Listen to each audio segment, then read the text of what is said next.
Hey babe, welcome to Baseball for Girls, where baseball meets soft girl energy. I'm Shaughnessy, and here we do baseball with heart, humanity, and a little humor. So, whether you're brand new to the game or deep in your baseball era, you're in the right place. So grab something cozy, settle in, and let's get into today's episode. Let's play ball.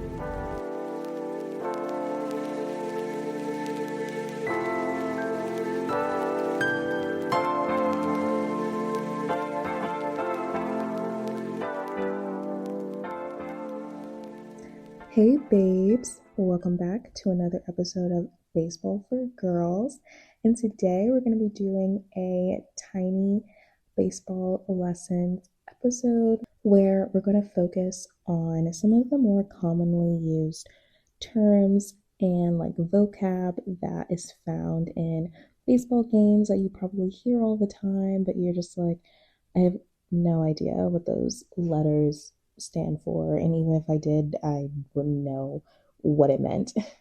So it'll just be a couple of key terms for today.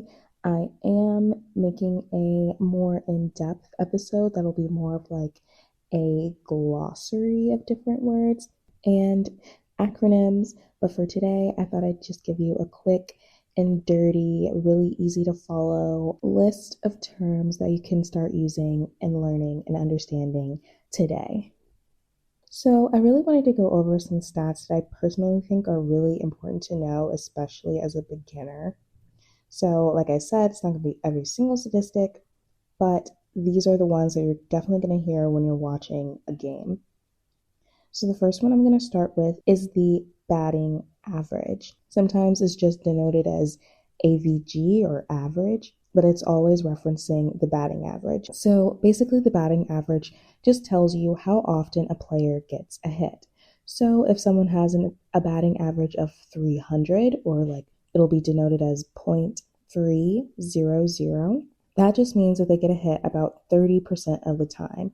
And so 70% of the time they do not get a hit.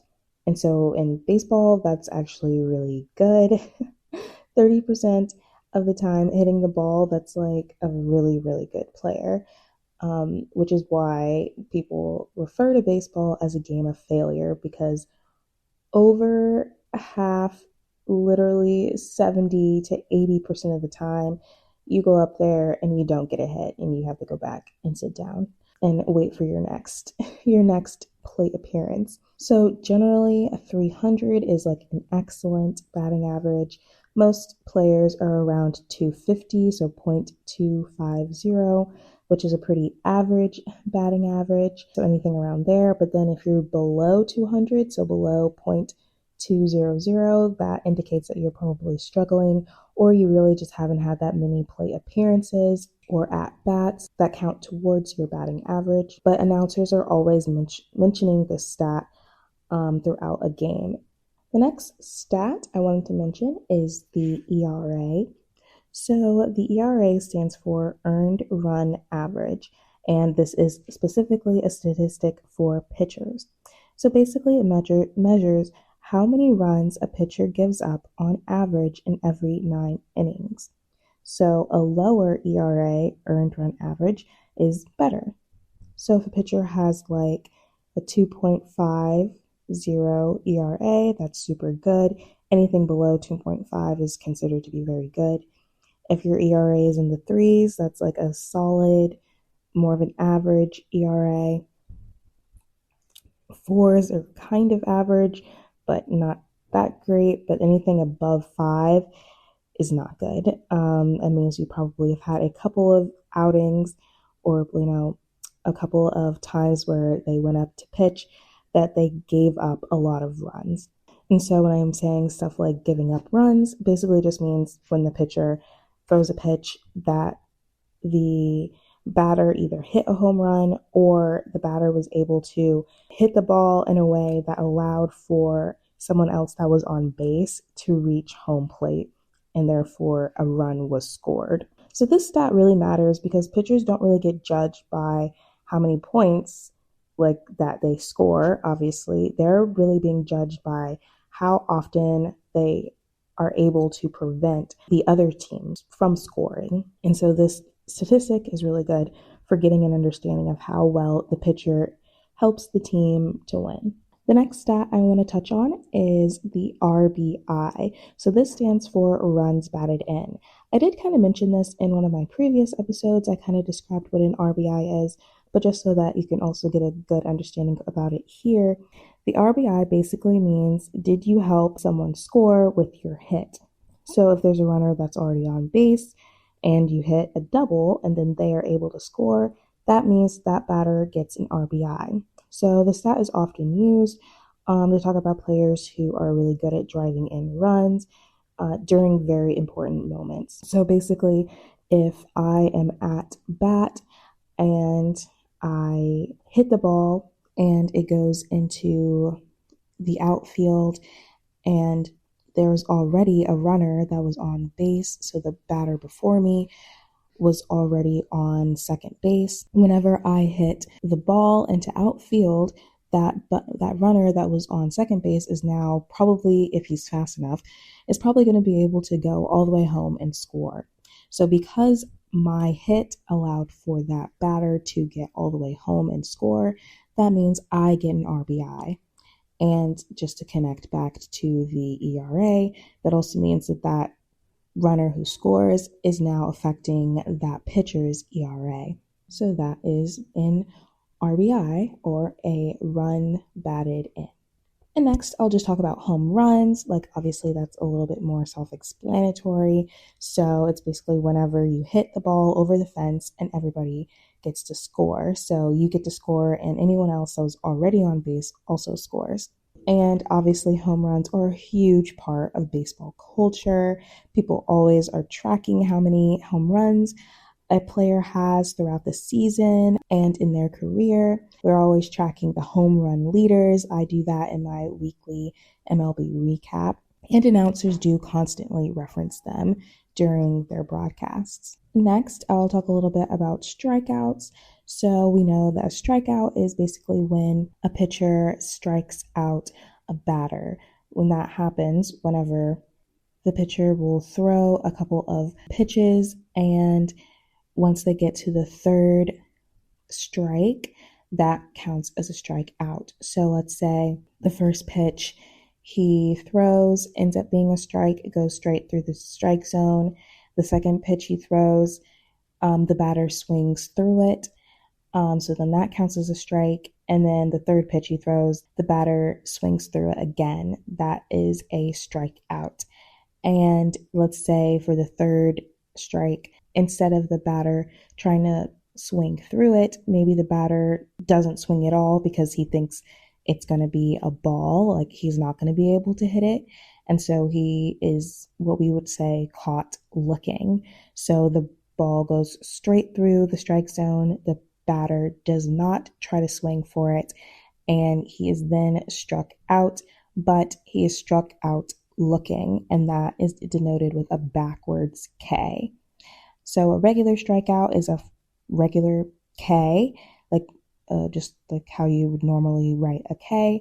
But if the batter doesn't swing through the strikeout, then it is a caught looking, which is a backwards K, which is just like a fun little random tidbit that you'll see when you're at a baseball game, like physically there. Sometimes some stadiums keep track of the strikeouts, and so they'll be denoted by Ks on a wall somewhere. And so sometimes the Ks will be just like a regular K, and then sometimes they'll be backwards. So this statistic is really important for pitchers. Obviously, if you have a lot of strikeouts, that means that you're a pretty dominant pitcher. You've had a very dominant performance. For hitters, too many strikeouts can definitely be a bad thing.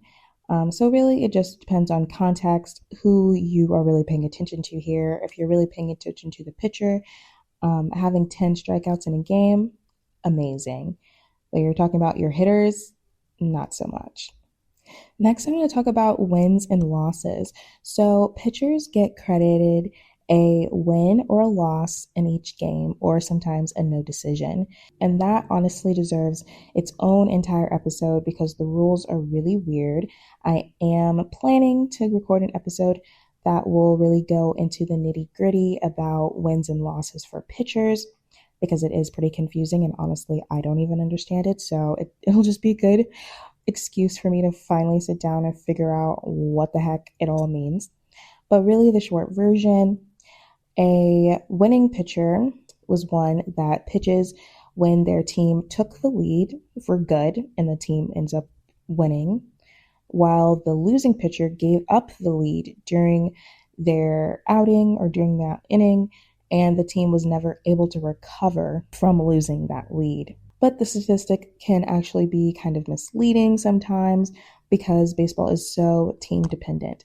I also really want to make an episode about winning and losing for pitchers because sometimes I'm like, I don't even know if this is really fair. I mean, the pitcher could be super good, but because the team lost the lead, then sometimes that also just means that the pitcher ends up losing or gets a no decision.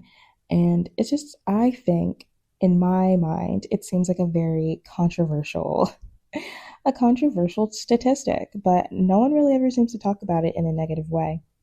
And the last statistic that I want to touch on is called OPS.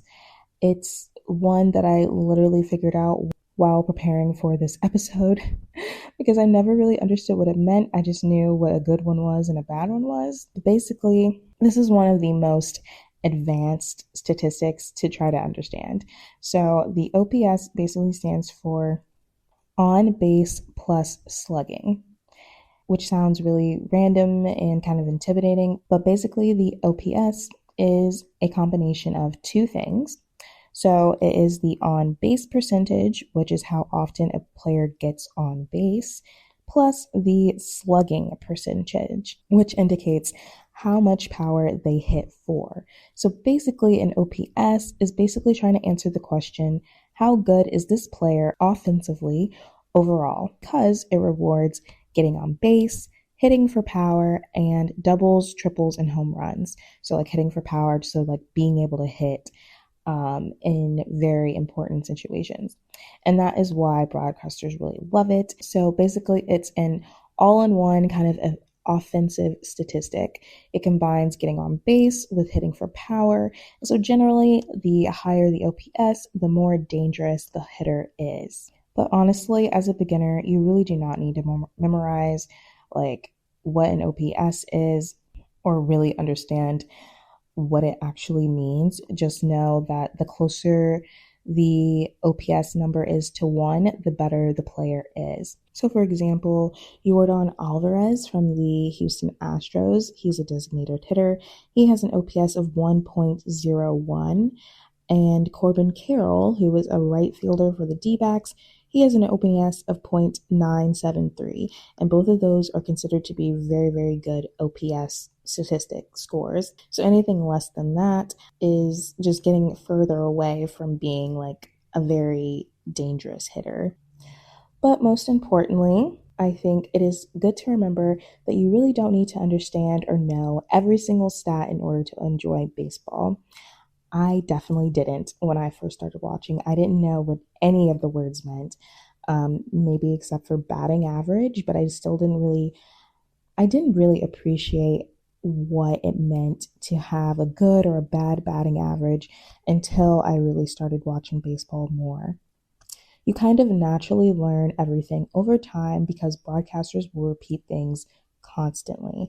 And every now and then they will kind of explain it in a way that it will make sense to you. And eventually you're going to hear someone say like he has a 312 batting average with a 900 OPS and you're going to be like, "Oh, I understood that. This is going to be a really good hitter. We should watch out for this person," kind of thing. And that's kind of how it started eventually clicking for me, just hearing the same things over and over again. I think I've said it before, but baseball is really like learning a new language. I'm also learning French, and my listening skills have been getting so much better. Like the more you just hear phrases over and over again, it becomes to the point where you might not actually understand to the point of being able to translate every single word, but you just kind of get the gist.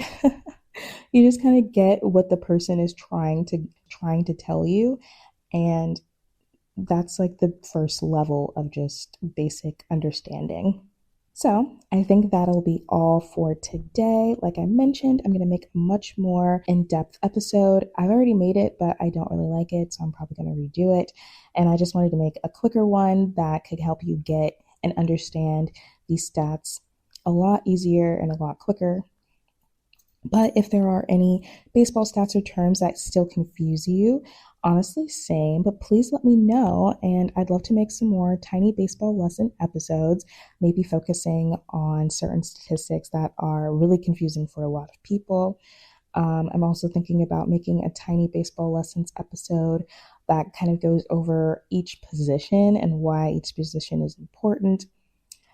So let me know what you're thinking or what you really want to know about that you're not necessarily too embarrassed to ask, but you just want someone else to just sit down, have a chat with you, and help you figure it out because I'm here to help. So, thank you again for hanging out with me in the softest corner of sports media. I hope to see you in the next episode. Don't forget to rate and review, and have a great rest of your week. Bye. Oh my gosh, wait. Hey babes, thank you for tuning in for another episode of Baseball for Girls. I probably forgot to plug the things that I'm doing, including my Instagram, so I just wanted to come back here and plug all my little things really quick. So my Instagram is baseball, the number 4 girls _ and I just kind of post on there whenever I upload a new episode. I also have a baseball score tracker. It has about 40 weeks in it, and it has like some notes sections so that you can also keep track of games throughout the week. I use it for Major League Baseball games, but you can also use it for minor league games, your kids' games, your friends that are playing baseball, whatever. It's really just a nice way to keep track of all the games and the scores from each game, especially since baseball is typically played in series. So you should check that out. It's just called Baseball Score Log, and it can be found on Amazon, and it's only $9.99.